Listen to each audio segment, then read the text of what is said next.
"It is hateful to me," replied Midas. A fly settled on his nose, but immediately fell to the floor, for it, too, had become gold. Midas shuddered.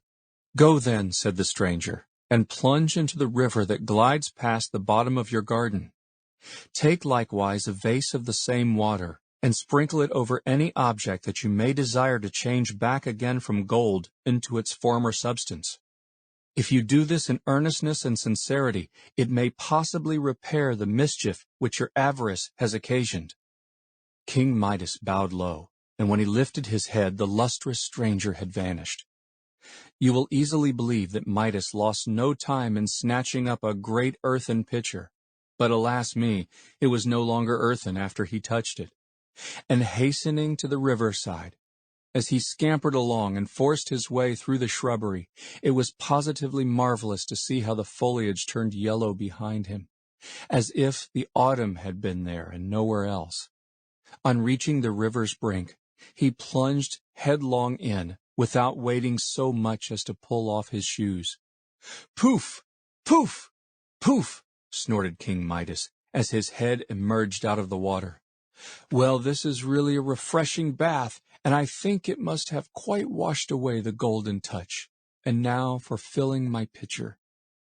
As he dipped the pitcher into the water, it gladdened his very heart to see it change from gold into the same good, honest earthen vessel which it had been before he touched it. He was conscious also of a change within himself. A cold, hard, and heavy weight seemed to have gone out of his bosom. No doubt his heart had been gradually losing its human substance and transmuting itself into insensible metal, but had now softened back again into flesh. Perceiving a violet that grew on the bank of the river, Midas touched it with his finger, and was overjoyed to find that the delicate flower retained its purple hue, instead of undergoing a yellow blight. The curse of the golden touch had, therefore, really been removed from him. King Midas hastened back to the palace, and I suppose the servants knew not what to make of it when they saw their royal master so carefully bringing home an earthen pitcher of water, which was to undo all the mischief that his folly had wrought, was more precious to Midas than an ocean of molten gold could have been. The first thing he did, as you need hardly be told, was to sprinkle it by handfuls over the golden figure of little Marigold. No sooner did it fall on her than you would have laughed to see how the rosy color came back to the dear child's cheek, and how she began to sneeze and sputter, and how astonished she was to find herself dripping wet, and her father still throwing more water over her. "Pray do not, dear father," cried she. "See how you have wet my nice frock, which I put on only this morning." For Marigold did not know that she had been a little golden statue, nor could she remember anything that had happened since the moment when she ran, with outstretched arms, to comfort poor King Midas. Her father did not think it necessary to tell his beloved child how very foolish he had been, but contented himself with showing how much wiser he had now grown.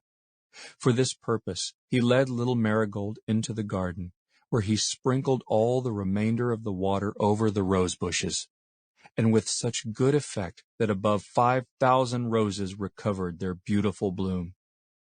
There were two circumstances, however, which as long as he lived used to put King Midas in mind of the golden touch.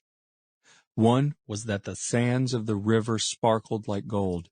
The other, that little Marigold's hair had now a golden tinge, which he had never observed in it before she had been transmuted by the effect of his kiss.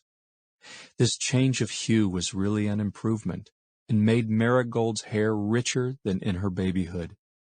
When King Midas had grown quite an old man, and used to trot Marigold's children on his knee, he was fond of telling them this marvelous story, pretty much as I have now told it to you. And then would he stroke their glossy ringlets, and tell them that their hair, likewise, had a rich shade of gold, which they had inherited from their mother.